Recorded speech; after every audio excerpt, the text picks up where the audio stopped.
Good morning बच्चों। आज हम बच्चों जो पढ़ेंगे हमारे पाठ का नाम है पत्र लेखन।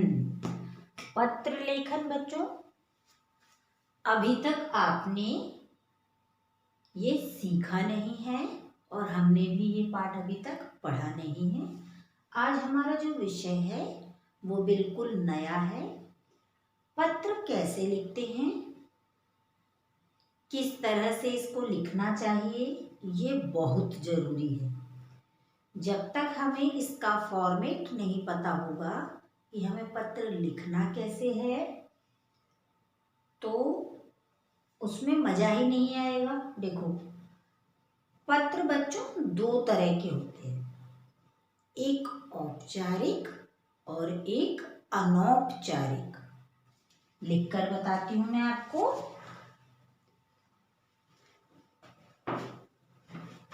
ये देखो, हमारी कनक हिंदी व्याकरण एवं रचना, पेज नंबर 63, पत्र लेखन, लेटर राइटिंग। देखो, पत्र लिखने के कुछ नियम हैं। जैसे पत्र हम जब लिखते हैं तो हमारी जो पत्र की भाषा है वो एकदम सरल होनी चाहिए और स्पष्ट होनी चाहिए। माने जब हम पत्र लिख रहे हैं सामने वाले को, तो उसे हमारी भाषा एकदम समझ में आ जानी चाहिए, स्पष्ट लिखा होना चाहिए, कोई उसमें गलती नहीं हो। और जो पत्र लिखेंगे हम, वो शॉर्ट होना चाहिए, छोटा होना चाहिए, विस्तार से नहीं होना चाहिए। छोटा होगा, छोटा है, पर उसमें हमारी जो बात हम कहना चाहते हैं वो बात सभी आ जाए। समझ रहे हैं आप? तो पत्र बच्चों दो प्रकार के होते हैं। पहला है औपचारिक,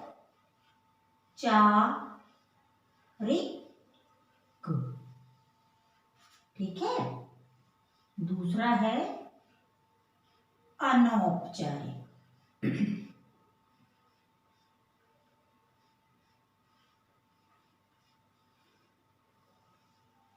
फॉर्मल, इनफॉर्मल, ठीक है। अब देखिए, औपचारिक पत्र क्या है और अनौपचारिक पत्र क्या है, ये अब हम समझते हैं। औपचारिक पत्र जैसे कार्यालय में अधिकारियों को, ऑफिस में, जैसे अभी आपको एप्लीकेशन लिखनी है प्रिंसिपल मैम को, आपको लीव लेनी है, छुट्टी लेनी है, आपकी तबीयत खराब है या फिर आपको कहीं बाहर जाना है, तो आप जब पत्र, जो लेटर आप लिखेंगे, एप्लीकेशन जो लिखेंगे, वो औपचारिक होगी आपकी। अनौपचारिक क्या होती है? जैसे हम फ्रेंड्स को, रिलेटिव्स को लिखते हैं, अपने किसी, आपको जैसे किसी मामा को लिखना है, मौसी को लिखना है, अपने मित्र को लिखना है, अपने भाई बहन, आप बाहर रहते हैं, आपके भाई बहन या आपका कोई रिलेटिव बाहर रहता है, आपको उन्हें पत्र लिखना है, तो वो पत्र क्या कहलाएंगे? अनौपचारिक। औपचारिक कार्यालयों और ऑफिस, उससे संबंधित जो होते हैं वो औपचारिक होते हैं। तो हम आज बच्चों औपचारिक पत्र लिखना सीखेंगे कि औपचारिक पत्र कैसे लिखते हैं, उसका फॉर्मेट क्या है। बोर्ड छोटा है, इसलिए मैं स्टेप बाय स्टेप आपको बताऊंगी कि वो लिखना कैसे है आपको। तो चलो स्टार्ट करते हैं। पहले आपने सीख लिया पत्र दो तरह के होते हैं, औपचारिक और दूसरा है अनौपचारिक। एक मुख्य बात ध्यान रखने योग्य ये है कि हमारा जो पत्र लिखने का तरीका है वो सही होना चाहिए और हमारे पत्र की जो भाषा है वो सरल और स्पष्ट होनी चाहिए। और तीसरी बात, जब हम पत्र लिखें तो हमारा जो पत्र है वो विस्तार में नहीं होना चाहिए, शॉर्ट में होना चाहिए, छोटा हो, संक्षिप्त हो, पर उसमें हम अपनी बात सब कह दें। एक कहावत है कि गागर में सागर भरना, मतलब हमें छोटे से सेंटेंस में या छोटे से एक अनुच्छेद में या 2 लाइन में अपनी सारी बातें सामने वाले को कह देनी है या लिख देनी है। ये है पत्र का तरीका। अब हम स्टेप बाय स्टेप सीखते हैं पत्र कैसे लिखा जाता है। ठीक है, चलो स्टार्ट करते हैं। अब हम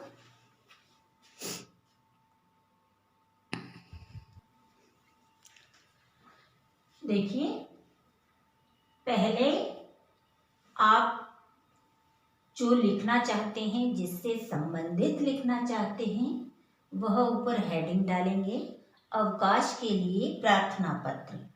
अवकाश माने छुट्टी, आपको छुट्टी चाहिए इसलिए वो प्रार्थना पत्र लिख रहे हैं आप। उल्टे हाथ पे बच्चों यहाँ पे आपको अपना पता डालना है, एड्रेस। ठीक है, आपका जो भी एड्रेस है वो शॉर्ट में डालेंगे आप। उसके बाद ये लाइन आप छोड़ देते हैं। नेक्स्ट लाइन से हम जब लिखेंगे, क्या लिखेंगे, पहले बच्चों हम यहाँ लिखते थे, अब फॉर्मेट चेंज हो गया है, इसलिए आपको इसके नीचे ही लिखना है सेवा में। जब हम बड़ों को लिखते हैं तो उसे संबोधित करते हैं, ऐसा कॉमा आएगा। ठीक है, इसे सेमी कॉलन बोलते हैं। ठीक है,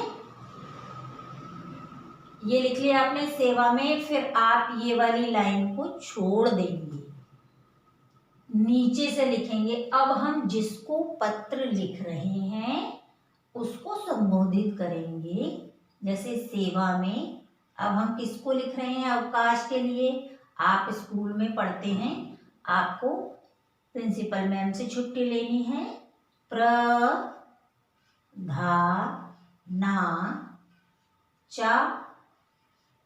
देखो, यदि हम जो संबोधन जिसको कर रहे हैं वो यदि मेल है तो प्रधानाचार्य लिखेंगे हम, अगर फीमेल है तो प्रधानाचार्या। ठीक है, प्रधानाचार्या जी लगा सकते हैं। ठीक है, अब इनका एड्रेस आएगा, जिसको हम संबोधित कर रहे हैं, जिससे हमें छुट्टी चाहिए, तो हम अपने स्कूल का नाम यहाँ अंकित करेंगे इसी के नीचे। ठीक है बच्चों, यहाँ जगह बहुत कम है, इसीलिए मैं आपको स्टेप बाय स्टेप बता रही हूँ, ध्यान से देखना। सेवा में प्रधानाचार्या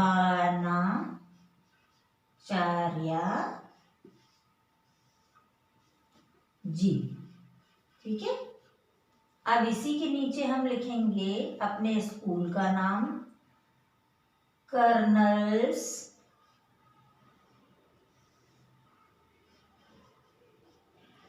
ब्राइटलैंड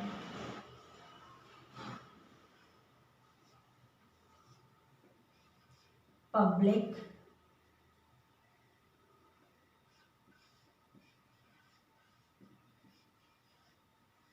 ये देखो लाइन थोड़ी लंबी हो रही है, पब्लिक स्कूल आगरा हम नीचे लिख लेते हैं। ठीक है, स्कूल आगरा। ठीक है बच्चों, अब इतना आपने देख लिया।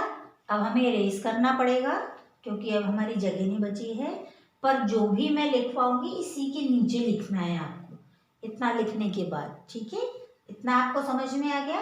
अब मैं इसको इरेज कर रही हूँ, इसके बाद दोबारा आपको स्टेप बताऊंगी, वो आपको नीचे से ही लिखनी है।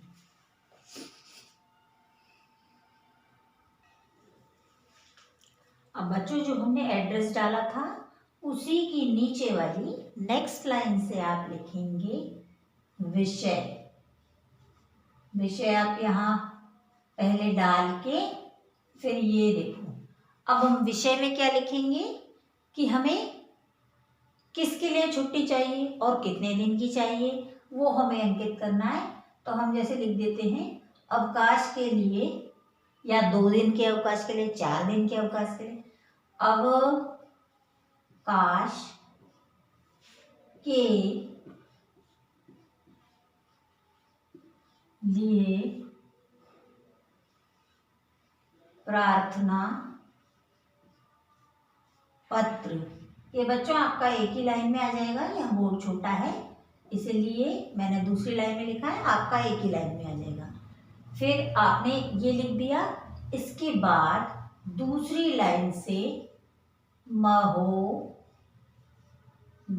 यदि मेल है तो आप महोदय लिखेंगे, फीमेल है तो महोदया। फिर एक कॉमा लगाएंगे, इस लाइन को छोड़ देंगे, फिर नेक्स्ट लाइन से आप थोड़ा सा स्पेस देके यहां से स्टार्ट करेंगे, जो भी मैटर है। पहले लिखेंगे हम निवेदन है, निवेदन है कि मुझे, ठीक है। अब जैसे आपका वो मैटर आएगा जो आप, जिस वजह से आपको छुट्टी चाहिए। निवेदन है कि मुझे कल किसी विशेष काम से, किसी विशेष काम से बाहर जाना है, ठीक है ना, बाहर जाना है, अतः मुझे 2 दिन का अवकाश देने की कृपा करें, देने की कृपा करें, ठीक है। इस तरह से लिखना है।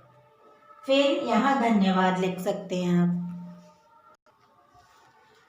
ये धन्यवाद। बच्चों यहाँ नाम भी आपका यहाँ लेफ्ट में आएगा, आपका आज्ञाकारी शिष्य या जो भी है वो यहाँ पे लिख के आपको अपना नाम और कक्षा लिखनी है। जैसे ये अभी मैं आपको यहाँ लिख के बता देती हूँ, क्योंकि बच्चों जगह नहीं है नीचे, इसलिए आप नीचे ही लिखेंगे। अगर आपका एक पेज फेल हो जाता है कोई प्रॉब्लम नहीं है, आप दूसरे पेज पे लिख सकते हैं। जैसे आपका आज्ञाकारी शिष्य लिख दो। शिष्य मानी चेला, आपका आज्ञाकारी शिष्य। आप अपना नाम लिखो, कक्षा जैसे आप 3 में पढ़ते हैं, 3 अ है या ब है या स है, वो डाल के आपका पत्र कंप्लीट हो जाएगा। यदि आप बीमार होते हैं, देखो अभी मैं आपको फॉर्म जो है ना, ये हमने अवकाश के लिए लिखा है, कल हम दूसरा पत्र लिखेंगे, उसमें और अच्छी तरह से समझ में आ जाएगा। तो ठीक है, अभी के लिए आप इतना ही समझें। धन्यवाद।